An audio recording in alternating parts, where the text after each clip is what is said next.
থান্ডাৰ আৰু লাইটনিং মডেললৈ আপোনাক স্বাগতম। এই মডেলটোৰ অন্তত আপুনি সক্ষম হ'ব ধুমুহাৰ বিষয়ে মৌলিক তথ্য জনা, বিজুলী আৰু বজ্ৰপাত বা বজ্ৰপাতৰ মাজত পাৰ্থক্য চিনি পাব, ধুমুহাৰ আগতে, ধুমুহাৰ সময়ত আৰু পিছত ল'বলগীয়া ব্যৱস্থাসমূহ চিনাক্ত কৰা, বজ্ৰপাত আৰু বজ্ৰপাতৰ পৰা নিজকে কেনেকৈ ৰক্ষা কৰিব পাৰি আৰু ল'বলগীয়া সাধাৰণ সাৱধানতাসমূহ বুজিব। স্বেচ্ছাসেৱকৰ ভূমিকা ব্যাখ্যা কৰা।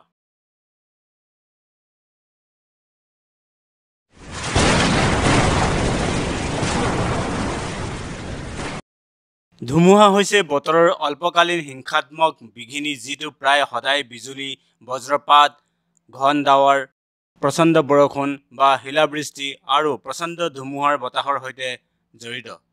এই মডিউলত আমি থান্ডাৰ আৰু লাইটনিঙৰ বিষয়ে জানিবলৈ ওলাইছো। ধুমুহা কেনেকৈ গঠন হয়, বজ্ৰপাতৰ পৰা থান্ডাৰষ্টৰ্ম কেনেকৈ পৃথক, বজ্ৰপাতৰ আগতে, ধুমুহাৰ সময়ত বা পিছত আমি কি কৰোঁ। এই মডেলত এই প্ৰশ্নবোৰৰ উত্তৰ বিচাৰি উলিয়াও আহক।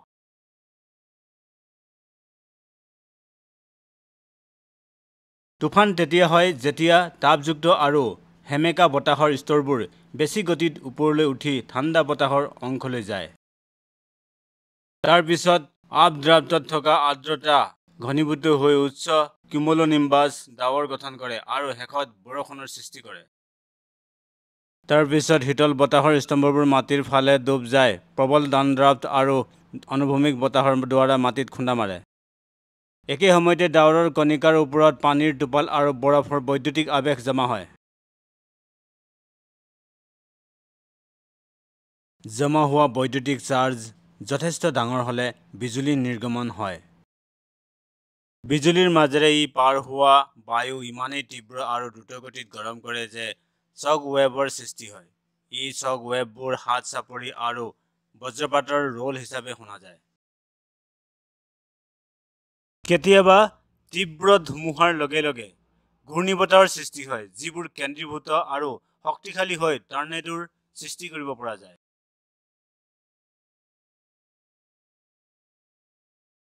বজ্ৰপাত বা ধুমুহা বাঢ়ি অহাৰ লগে লগে ডাৱৰৰ ভিতৰত বৈদ্যুতিক চাৰ্জ জমা হয়। তলৰ মাটি বিপৰীত অৱশেষযুক্ত থাকে। ধনাত্মক আৰু ঋণাত্মক চাৰ্জৰ মাজৰ আকৰ্ষণৰ দ্ৰুতগতিত যথেষ্ট শক্তিশালী হৈ উঠে যাতে বায়ুৰ বৈদ্যুতিক প্ৰৱাহৰ প্ৰতিৰোধ ক্ষমতা অতিক্ৰম কৰিব পৰা যায়। তললৈ বৈদ্যুতিক চাৰ্জৰ সোঁত মাটিৰ বিপৰীত চাৰ্জৰ সৈতে 15 মিটাৰৰ পৰা 50 মিটাৰৰ মাটিৰ ওপৰত মিলিত হয় আৰু তাৰ ফলত এক প্ৰচণ্ড পোহৰৰ বজ্ৰপাত হয়। যেতিয়া বজ্ৰপাত আকাশ পাৰ হৈ যায়, কিছুমান ছেকেণ্ডৰ পাছত আপুনি সাধাৰণতে বজ্ৰৰ গৰ্জন শুনা পায়। আমাৰ কাণত বজ্ৰৰ আৱাজ অহাৰ কাৰণ হৈছে বজ্ৰপাত বতাহক 43,000 ডিগ্ৰীতকৈ অধিক তাপ দিয়ে, যাৰ ফলত বতাহ তীব্ৰভাৱে বিস্তাৰিত হয়। পোহৰটোৰ পাছত বতাহ তীব্ৰভাৱে ঠাণ্ডা হৈ সংকুচিত হয়। বিজুলীৰ চাৰিওফালে বায়ুৰ এই দ্ৰুত প্ৰসাৰণ আৰু সংকোচনে বায়ুৰ অণুবোৰ আগলৈ পিছলৈ গতি কৰিবলৈ আৰম্ভ কৰে, শব্দ তৰংগৰ সৃষ্টি কৰে, যিবোৰ আমি বজ্ৰপাতৰ দৰে শুনিবলৈ পাওঁ। উষ্ণ আৰু শীতল বতাহৰ তৰপবোৰে শব্দৰ তৰংগ বেকা কৰে। কেতিয়াবা আপোনাৰ পৰা মাত্ৰ কেইমাইলমান দূৰৈত সৃষ্টি হোৱা বজ্ৰপাত শুনিবলৈ বাধা দিয়ে আৰু আন কেতিয়াবা দূৰৈৰ বজ্ৰপাত শুনিবলৈ দিয়ে। বজ্ৰপাতৰ গুঞ্জন ঘটে কাৰণ আমি অসমান বিজুলীৰ বিভিন্ন অংশৰ পৰা শব্দৰ ঢৌ শুনিবলৈ পাওঁ। মাটিৰ ওচৰত সৃষ্টি হোৱা বজ্ৰপাততকৈ ষ্ট্ৰাইকাৰ ওপৰৰ পৰা অহা ধুমুহা আমাৰ ওচৰলৈ যাবলৈ বেছি সময় লাগে। এতিয়া থান্ডাৰষ্টৰ্মৰ বিষয়ে কিছু তথ্য জানো আহক।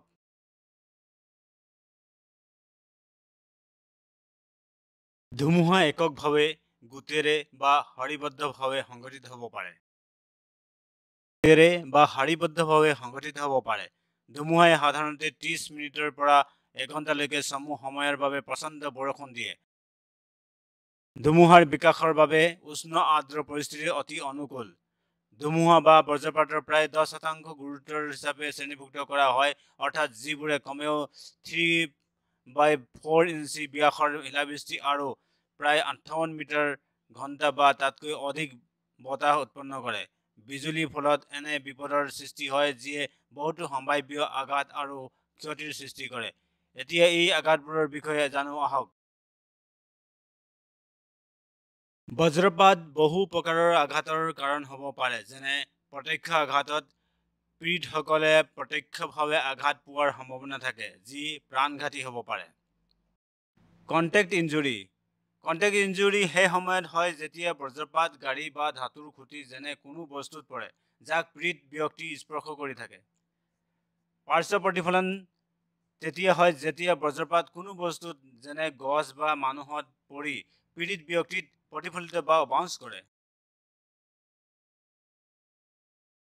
গ্ৰাউণ্ড কাৰেণ্টৰ সৃষ্টি হয় যেতিয়া কোনো ভুক্তভোগীৰ ওচৰৰ মাটিত বিজুলী আঘাত কৰে আৰু গ্ৰাউণ্ড কাৰেণ্ট ষ্ট্ৰাইক পইণ্টৰ পৰা মাটিৰ মাজেৰে পাৰ হৈ ভুক্তভোগীৰ ভিতৰলৈ যায়। বজ্ৰপাতৰ ধুমুহাৰ সময়ত ষ্টিমাৰৰ সৃষ্টি হয় যেতিয়া বতাহত বিদ্যুৎ চাৰ্জ হৈ পৰে, যাৰ ফলত মাটিৰ ওচৰৰ বস্তুৰ পৰা শক্তিৰ বিস্ফোৰণ বা ষ্টিমাৰ ওপৰলৈ উঠি যায়। কেতিয়াবা এই ষ্টিমাৰবোৰে মানুহৰ মাজেৰে ওপৰলৈ যাত্ৰা কৰি ভুক্তভোগীৰ ক্ষতি কৰে। ব্লাষ্ট আঘাত। বজ্ৰপাতৰ বিস্ফোৰণৰ কাৰণে হোৱা বজ্ৰৰ প্ৰভাৱ, যাক থাণ্ডাৰ বোলা হয়, প্ৰাথমিকভাৱে যেনে কাণৰ ড্ৰাম ফাটি যোৱা বা দ্বিতীয়ভাৱে আঘাত যেনে বজ্ৰপাতৰ ফলত পীড়িতজনৰ বাগৰি পৰা বা নিক্ষিপ্ত হোৱা সময়ত গুৰুতৰ আঘাত হ'ব পাৰে। পৃথিৱী বিজ্ঞান মন্ত্ৰালয়ৰ উপলব্ধ তথ্য অনুসৰি 2022 চনত মুঠ 907 জন লোক বজ্ৰপাতৰ আঘাতত নিহত হৈছিল, যি দেশখনত প্ৰাকৃতিক দুৰ্যোগৰ ফলত মৃত্যু হোৱাৰ অন্যতম প্ৰধান কাৰণ। এই সংখ্যা ভাৰতত বিগত 14 বছৰৰ ভিতৰত বজ্ৰপাতৰ ফলত হোৱা সকলোতকৈ বেছি মৃত্যু। সুৰক্ষা সুনিশ্চিত কৰাৰ বাবে তুফানৰ সময়ত কি কৰিব লাগে আৰু কি কৰিব নালাগে সেইবোৰ জনাটো বহুত গুৰুত্বপূৰ্ণ। এতিয়া আমি এই বিষয়বোৰ আলোচনা কৰোঁ আহক। ধুমুহাৰ সময়ত তলত দিয়া ঠাই, গঠন বা বস্তু এৰাই চলক। প্ৰাকৃতিক বিজুলী পৰিবাহী যেনে মুকলি ঠাইত থকা ওখ বিচ্ছিন্ন গছ, পাহাৰৰ শিখৰ, মুকলি পথাৰ, বিল বা পানীৰ ওপৰত থকা নাও।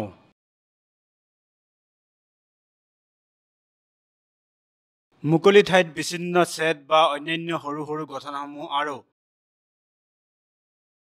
ধাতুৰ যিকোনো বস্তু যেনে ট্ৰেক্টৰ, খেতিৰ সঁজুলি, গল্ফ গাড়ী, গল্ফ ক্লাব, মটৰচাইকেল আৰু চাইকেল।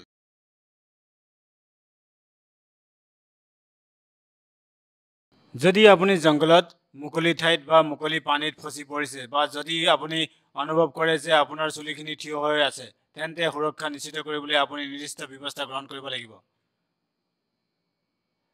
প্ৰত্যেক ছবিত ক্লিক কৰি জানক বাহিৰত ফচি পৰাৰ সময়ত ক'ত আশ্ৰয় ল'ব লাগে। যদি আপুনি ফচি পৰিলে তেন্তে সৰু গছ, ডাঠ গছৰ তলত, নিম্ন অঞ্চলত আশ্ৰয় বিচাৰিব।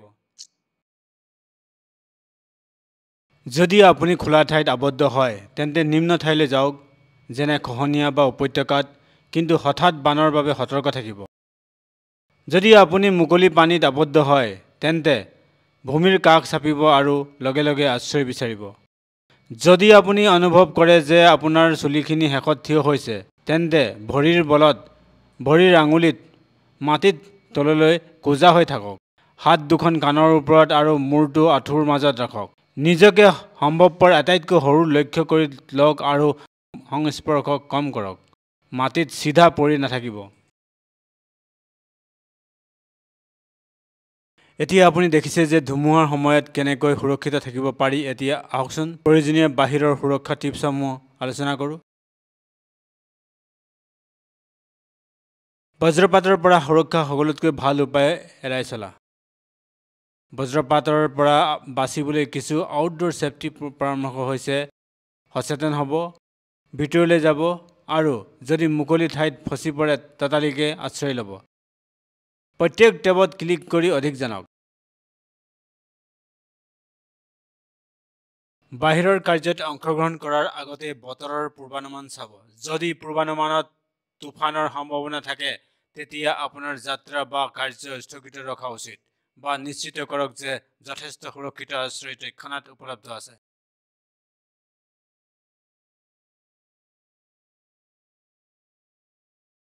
এই বাক্যটো মনত ৰাখিব: যেতিয়া বজ্ৰ গৰ্জে, ভিতৰলৈ যাওক। বজ্ৰৰ গৰ্জন শুনিলে কোনো সুৰক্ষিত, আবদ্ধ আশ্ৰয় বিচাৰক। সুৰক্ষিত আশ্ৰয়ৰ ভিতৰত পৰে ঘৰ, কাৰ্যালয়, শ্বপিং চেণ্টাৰ আৰু বন্ধ গ্লাছযুক্ত গাড়ী য'ত খিৰিকী বন্ধ থাকে।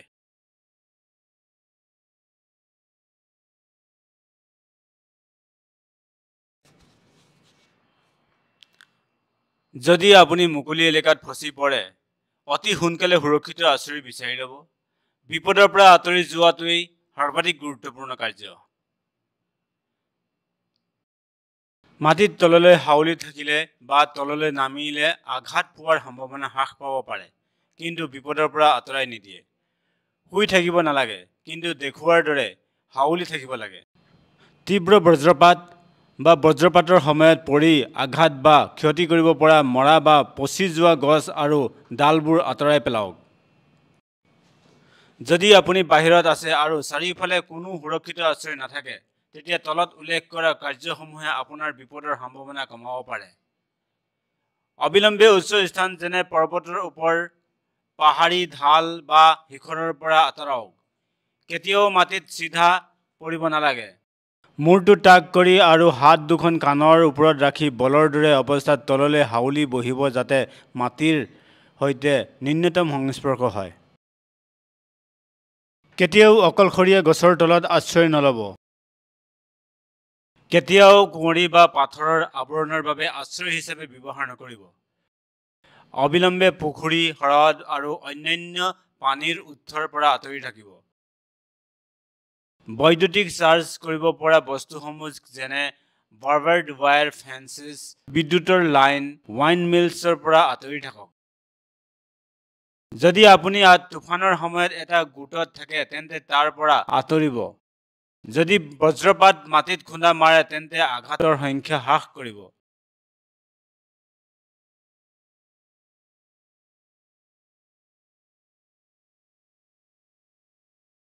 এতিয়া বজ্ৰপাতৰ আঘাতৰ পৰা বাচিবলৈ আপোনাক অনুসৰণ কৰিবলগীয়া কিছু সুৰক্ষা পৰামৰ্শ হ'ল: মুকলি গাড়ী, গঠন আৰু খালী স্থানত থাকিব নালাগে আৰু উচ্চ গঠনসমূহৰ কাষত থাকিব নালাগে। প্ৰত্যেক টেবত ক্লিক কৰি অধিক জানক। ধুমুহাৰ সময়ত মুকলি বাহন যেনে কনভাৰ্টিবল, মটৰচাইকেল, গল্ফ কাৰ্টৰ পৰা আঁতৰি থাকিব লাগে। মুকলি গঠনসমূহ যেনে বাৰাণ্ডা, গজেবো আৰু খেলৰ আংগনো নিশ্চিতভাৱে এৰাই চলিব। মুকলি এলেকা যেনে গল্ফ কোৰ্ছ, উদ্যান, প্লেগ্ৰাউণ্ড, পুখুৰী, হ্ৰদ, ছুইমিং পুল আৰু সমুদ্ৰতীৰৰ পৰা আঁতৰি থাকিব।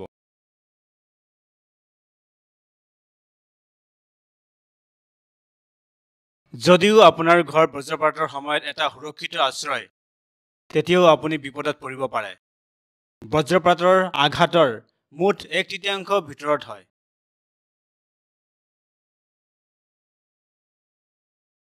ঘৰৰ ভিতৰত থকাৰ সময়ত বিজুলীৰ আঘাতৰ সম্ভাৱনা কম কৰিবলৈ আৰু সুৰক্ষিত ৰখাৰ বাবে কিছুমান টিপছৰ বিষয়ে অধিক জানো আহক।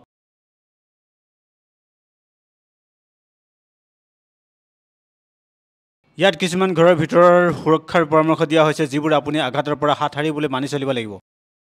আপোনাৰ গৃহত বজ্ৰপাতৰ নিৰ্দেশ স্থাপন কৰক আৰু নিয়মিতভাৱে সিহঁতৰ কাৰ্যক্ষমতা পৰীক্ষা কৰক। বিজুলী বন্ধ কৰা যন্ত্ৰ স্থাপন কৰক, যাক বিজুলী ডাইভাৰ্টাৰ বুলি কোৱা হয়। ই বৈদ্যুতিক শক্তি ব্যৱস্থা আৰু দূৰ সংযোগ ব্যৱস্থাত ব্যৱহাৰ কৰা এটা যন্ত্ৰ যাতে ব্যৱস্থাটোৰ ইনচুলেশ্যন আৰু পাৰিবাহিক বিজুলীৰ ক্ষতিকাৰক প্ৰভাৱৰ পৰা ৰক্ষা কৰে। এয়া হৈছে কিছু নিষেধাজ্ঞা যাতে বজ্ৰপাতৰ আঘাতৰ পৰা বাচি থাকিব পাৰি। পানী, ইলেক্ট্ৰনিক সঁজুলি, কৰ্ডযুক্ত ফোন আৰু খিৰিকী, দুৱাৰ, বাৰাণ্ডা আৰু কংক্ৰিটৰ পৰা আঁতৰি থাকক। প্ৰত্যেকবিধ আইটেমত ক্লিক কৰি অধিক জানক।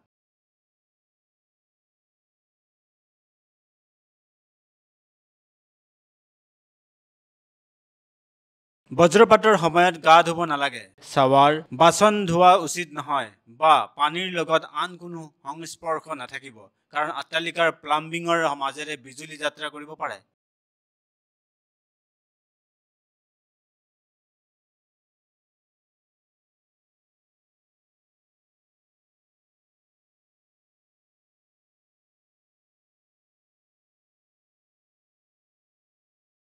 বৈদ্যুতিক ব্যৱস্থা, ৰেডিঅ' আৰু টেলিভিছন, ৰিচেপশ্যন ব্যৱস্থা আৰু কংক্ৰিটৰ বেৰ বা মজিয়াত থকা যিকোনো বস্তুৰ ধাতুৰ তাঁৰ বা বাৰৰ মাজেৰে বিজুলী যাত্ৰা কৰিব পাৰে। আপোনাৰ সঁজুলিসমূহ সুৰক্ষিত কৰিবলৈ আপোনাৰ ঘৰটো গোটেই ঘৰৰ চাৰ্জ প্ৰটেক্টৰৰ সৈতে সজ্জিত কৰক।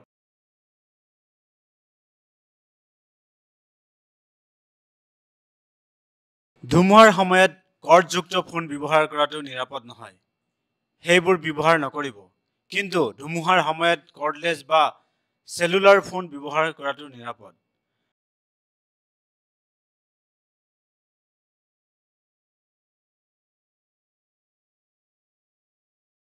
ধুমুহাৰ সময়ত পকী মজিয়াত শুই নাথাকিব। লগতে পকী বেৰত আউজি দিয়াৰ পৰা বিৰত থাকিব। পকী বেৰ বা মজিয়াত থকা যিকোনো ধাতুৰ তাঁৰ বা দণ্ডৰ মাজেৰে বিজুলী প্ৰবাহিত কৰিব পাৰে।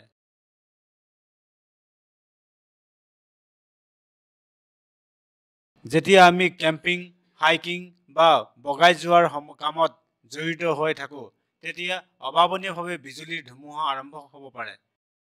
এনে পৰিস্থিতিত সাৱধানতা মানি চলা আৰু সুৰক্ষাৰ নিৰ্দেশনা মানি চলাটো অতি গুৰুত্বপূৰ্ণ। এই পদক্ষেপসমূহ অন্বেষণ কৰিবলৈ আগবাঢ়ি যাওঁ আহক।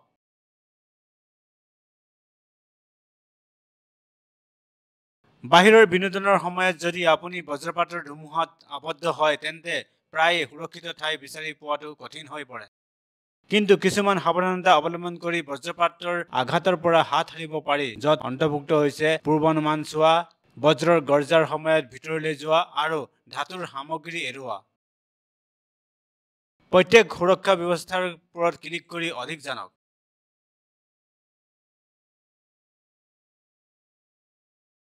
পাহাৰত হাইকিং বা বগাই যোৱাৰ আগতে সদায় বতৰৰ পূৰ্বাভাস পৰীক্ষা কৰক। পাহাৰত বিজুলীৰ সৈতে ধুমুহা বেছিকৈ গৰমৰ মাহত দুপৰীয়া শেষৰ ফালে বা সন্ধিয়া হয়।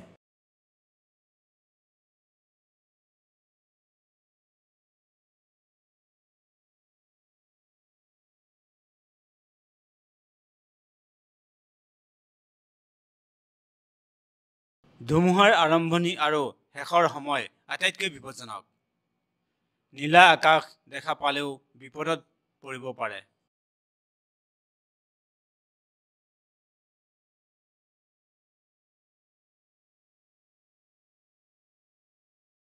স্কি পোল, এণ্টেনা, আইচ এক্স আদি কোনো ধাতুৰ বস্তু কঢ়িয়াই নিব নালাগে। আপুনি কান্ধৰ স্তৰৰ ওপৰত পৰিবাহী কঢ়িয়াই নিলে আপোনাৰ প্ৰত্যক্ষ আঘাতৰ সম্ভাৱনা বেছি, আৰু যদি আপুনি বিজুলীৰ আঘাতত ধাতুৰ সংস্পৰ্শত থাকে তেন্তে আপুনি জ্বলি যোৱাৰ সম্ভাৱনা বেছি।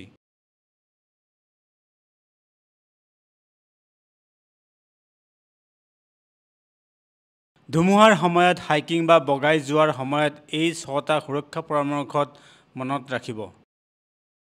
ব্যক্তিৰ মাজত মাটিৰ সোঁত আৰু কাষৰ ফ্লেছত আঘাতপ্ৰাপ্ত লোকৰ সংখ্যা হ্ৰাস কৰিবলৈ গোটৰ অন্যান্য সদস্যৰ পৰা পৃথক।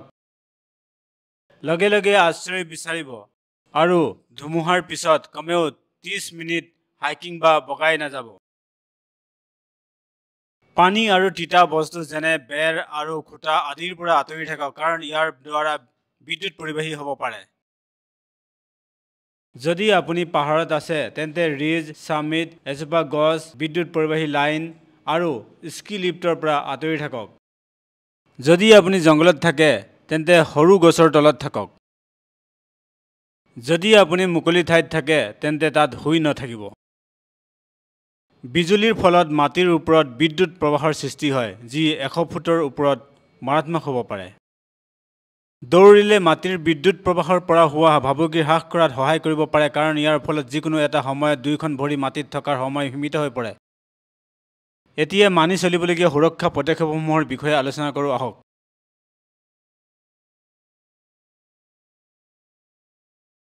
এই নিয়মত বজ্ৰপাতৰ পিছৰ ছেকেণ্ড গণনা কৰক। 30 ছেকেণ্ডৰ ভিতৰত বজ্ৰপাতৰ শব্দ শুনিলে নিৰাপদ আশ্ৰয় লওক। শেষৰ বজ্ৰপাতৰ 30 মিনিটৰ পিছত পুনৰ বাহিৰলৈ ওলাই নাযাব। বজ্ৰপাতৰ ফলত হোৱা মৃত্যুৰ আধাতকৈ অধিক লোক ধুমুহা পাৰ হোৱাৰ পিছত সংঘটিত হয়। যেতিয়া সেই অঞ্চলত বজ্ৰপাত হয়, আনকি পৰিষ্কাৰ আকাশ পোনে পোনে মূৰৰ ওপৰত থাকিলেও বিপদৰ সৃষ্টি হয়। একে ঠাইতে বিজুলী মাত্ৰ এবাৰ বা দুবাৰ নহয়, আনকি শ শ বাৰো আঘাত কৰিব পাৰে আৰু কৰে। বিজুলী আকৰ্ষণ কৰা পৰিস্থিতিৰ পৰিৱৰ্তন নোহোৱাৰ সম্ভাৱনা নাই। যদি আপোনাৰ ওচৰত বজ্ৰপাত পৰে তেন্তে ধুমুহা পাৰ নোহোৱালৈকে আপুনি নিৰাপদ বুলি ধৰি ল'ব নালাগে। বিজুলী সুৰক্ষাৰ এটা ভাল নিয়ম হ'ল শুনিলে ভয় কৰিব, দেখা পালে পলাই যাওক। বিজুলী কিমান দূৰত আছে সেইটো অনুমান কৰিবলৈ ফ্লেছ টু বেং পদ্ধতি ব্যৱহাৰ কৰক। যদি আপুনি বিজুলী পোহৰ দেখা পায় তেন্তে গণনা কৰিবলৈ আৰম্ভ কৰক। 1001, 1002, 1003 বা আপুনি যিমানেই ছেকেণ্ড অনুমান কৰক যেতিয়ালৈকে বজ্ৰপাত শুনা নাযায়। যিহেতু পোহৰৰ গতি প্ৰতি ছেকেণ্ডত প্ৰায় 1,84,300 মাইল, গতিকে বিজুলী জিলিকি উঠাৰ লগে লগে দেখা যায়। কিন্তু শব্দই 5 ছেকেণ্ডৰ প্ৰায় 1 মাইল যাত্ৰা কৰে। বজ্ৰপাত দেখাৰ 10 ছেকেণ্ডৰ পাছত যদি বজ্ৰপাতৰ শব্দ শুনা যায় তেন্তে প্ৰায় 2 মাইল দূৰত বিজুলীৰ শব্দ। আপোনাৰ পোহনীয়া জন্তুবোৰে নিজকে ৰক্ষা কৰিব নোৱাৰে, তেওঁলোকক ৰক্ষা কৰাটো আপোনাৰ দায়িত্ব। আপোনাৰ পোহনীয়া জন্তুবোৰক বিজুলীৰ পৰা ৰক্ষা কৰিবলৈ তলত দিয়া টিপছসমূহ দিয়া হ'ল। বজ্ৰপাতৰ সময়ত আপোনাৰ পোহনীয়া জন্তু আৰু পশুধনক বাহিৰত বা গছত শিকলিৰে বান্ধি নাৰাখিব। কুকুৰৰ ঘৰ নিৰাপদ আশ্ৰয় নহয়। আপোনাৰ পোহনীয়া জন্তুক ভিতৰলৈ আনিব আৰু যিকোনো ধাতুৰ কলাৰ, লিজ বা হাৰ্নেছ আঁতৰাই প্লাষ্টিকেৰে সলনি কৰক। এতিয়া বজ্ৰপাতত আঘাতপ্ৰাপ্ত ব্যক্তিক সহায় কৰাৰ পদক্ষেপসমূহৰ বিষয়ে আলোচনা কৰোঁ আহক। যদি কোনো ব্যক্তিৰ ওপৰত বজ্ৰপাত পৰে তেন্তে অতি সোনকালে সহায়ৰ বাবে 112 বা 108 নম্বৰত ফোন কৰক।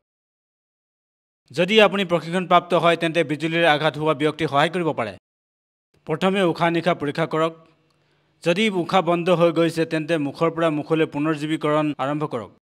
তাৰ পিছত হাৰ্টবিট চেক কৰক। যদি হাৰ্টবিট বন্ধ হৈ গৈছে তেন্তে CPR দিব লাগে। যদি ভুক্তভোগীৰ পালছ আৰু উশাহ নিশাহ লৈ আছে তেন্তে অন্যান্য সম্ভাৱ্য আঘাতৰ সন্ধান কৰক। মৃতদেহত য'ত বিজুলী প্ৰৱেশ আৰু ওলাই গৈছে তাত জ্বলা পোৰা হৈছে নে নাই পৰীক্ষা কৰক। লগতে স্নায়ুতন্ত্ৰৰ ক্ষতি, হাড় ভঙা, শ্ৰৱণ ক্ষমতা আৰু দৃষ্টিশক্তি হেৰুওৱাৰ বাবেও সজাগ হওক। হঠাৎ হোৱা বজ্ৰপাতৰ পৰা আগবাঢ়ি থকাটো গুৰুত্বপূৰ্ণ। এই ক্ষেত্ৰত সহায় কৰিবলৈ সময়মতে সতৰ্কবাণী আৰু আপডেট প্ৰদান কৰিবলৈ ডিজাইন কৰা কেইবাটাও এপ আছে। এই এপ্লিকেশ্যনসমূহ অন্বেষণ কৰোঁ আহক। আগতীয়াকৈ সতৰ্কবাণী দিয়া এপ্লিকেশ্যন ব্যৱহাৰ কৰি বতৰৰ পৰিৱৰ্তন আৰু আপডেটৰ বিষয়ে নাগৰিকে অৱগত হৈ থাকিব লাগে। আগতীয়াকৈ সতৰ্কবাণী দিয়া কিছুমান প্ৰয়োগৰ বিষয়ে জনাওঁ। NDMA অৰ্থাৎ ৰাষ্ট্ৰীয় দুৰ্যোগ ব্যৱস্থাপনা কৰ্তৃপক্ষৰ দ্বাৰা ৰূপায়িত ছাচেট মোবাইল এপ্লিকেশ্যন। এই এপ্লিকেশ্যনে যিকোনো দুৰ্যোগৰ আগতে, দুৰ্যোগৰ সময়ত আৰু পিছত সাধাৰণ লোকৰ বাবে সতৰ্কতা প্ৰচাৰ মাধ্যম হিচাপে কাম কৰে। ই বিভিন্ন সতৰ্কতা সৃষ্টিকাৰী সংস্থা আৰু 36খন ৰাজ্য কেন্দ্ৰীয়শাসিত অঞ্চলৰ সকলো দুৰ্যোগ ব্যৱস্থাপনা কৰ্তৃপক্ষৰ পৰা ভাৰতীয় নাগৰিকসকলক এলেকাৰ নিৰ্দিষ্ট সতৰ্কবাণী প্ৰচাৰ কৰে। বজ্ৰপাতৰ বিষয়ে সতৰ্কতা প্ৰদানৰ বাবে ভাৰত চৰকাৰে দামিনী লাইটনিং এপ মুকলি কৰিছে।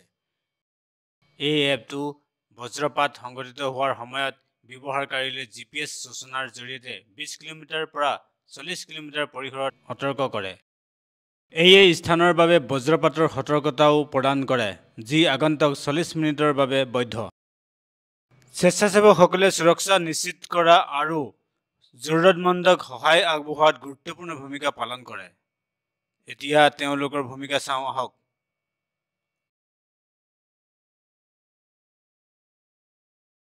স্বেচ্ছাসেৱকসকলে বহু দিশত সহায় কৰিব পাৰে। স্বেচ্ছাসেৱকসকলে যিকোনো সংস্থাৰ বাবে সম্প্ৰদায়ৰ কেন্দ্ৰবিন্দু হ'ব পাৰে। স্বেচ্ছাসেৱকসকলে চৰকাৰী পৰামৰ্শৰ সংবাদবাহী হিচাপে কাম কৰে আৰু সতৰ্কতা বিতৰণ কৰে। স্বেচ্ছাসেৱকসকলে ক্ষতিগ্ৰস্ত অঞ্চলৰ পৰা লোকসকলক উলিয়াই অনাত সহায় কৰিব পাৰে। স্বেচ্ছাসেৱকসকলে বিভিন্ন সেৱাৰ বাবে উদ্ধাৰ শিবিৰত সেৱক হিচাপে কাম কৰিব পাৰে। স্বেচ্ছাসেৱকসকলে চৰকাৰী সংস্থাসমূহক উপযোগিতা পুনৰুদ্ধাৰত সহায় কৰিব পাৰে। স্বেচ্ছাসেৱকসকলক ৰাজ্যই সকলো ধৰণৰ সাধাৰণ সেৱাত ব্যৱহাৰ কৰিব পাৰে। ইয়াৰ লগে লগে আমি এই মডিউলৰ শেষলৈ আহিছোঁ। এতিয়া মডিউলটোত আলোচনা কৰা মূল কথাবোৰ মনত পেলাওঁ আহক। ধুমুহা হৈছে বতৰৰ অল্পকালীন হিংসাত্মক বিঘিনি যিটো প্ৰায় সদায় বিজুলী, বজ্ৰপাত, ঘন প্ৰচণ্ড বৰষুণ বা শিলাবৃষ্টি আৰু প্ৰচণ্ড ধুমুহাৰ বতাহৰ সৈতে জড়িত। ধুমুহা বাঢ়ি অহাৰ লগে লগে ডাৱৰৰ ভিতৰত ইলেক্ট্ৰিকেল চাৰ্জ জমা হয়, যাৰ ফলত বিজুলীৰ সৃষ্টি হয়। প্ৰাকৃতিক বিজুলী পৰিবাহীৰ ওচৰলৈ যোৱা এৰক, যেনে ওখ ঠাই, বিচ্ছিন্ন গছ, পাহাৰৰ শিখৰ, মুকলি পথাৰ, বিল বা পানীৰ ওপৰত নাও। ঘৰৰ ভিতৰত আৰু বাহিৰৰ সুৰক্ষাৰ সাৱধানতা অৱলম্বন কৰক। সুৰক্ষা পদক্ষেপসমূহ হৈছে 30x30 নিয়ম অনুসৰণ কৰক, কেৱল নিৰাপদ আশ্ৰয় শিবিৰ ব্যৱহাৰ কৰক আৰু বিদ্যুৎ পৰিবাহী যিকোনো বস্তু পৰিহাৰ কৰক। যদি আপুনি বাহিৰত আবদ্ধ হৈ পৰে তেন্তে তৎক্ষণাত ভিতৰলৈ যাওক। তৎক্ষণাত 112 বা 108 নম্বৰত ফোন কৰক যদি আপুনি বা আন কোনোবাই বিজুলীত আঘাত কৰে আৰু আপোনাৰ ঘৰৰ সুৰক্ষাৰ বাবে বিজুলী বন্ধক স্থাপন কৰক। ধুমুহা, বিজুলী আৰু বৰষুণৰ সময়ত পোহনীয়া জন্তু পশুধনৰ যত্ন লওক। এতিয়া বিষয়টোৰ বিষয়ে আপোনাৰ বুজাবুজি পৰীক্ষা কৰাৰ সময় আহি পৰিছে। এইটো এটা মূল্যায়ন ব্যায়াম। সকলো প্ৰশ্নৰ ওজন সমান। পৰীক্ষাত উত্তীৰ্ণ হ'বলৈ কমেও 60% নম্বৰ লাভ কৰিব লাগিব। প্ৰশ্নবোৰ ভালদৰে পঢ়ক আৰু উপযুক্ত বিকল্প বাছি লওক।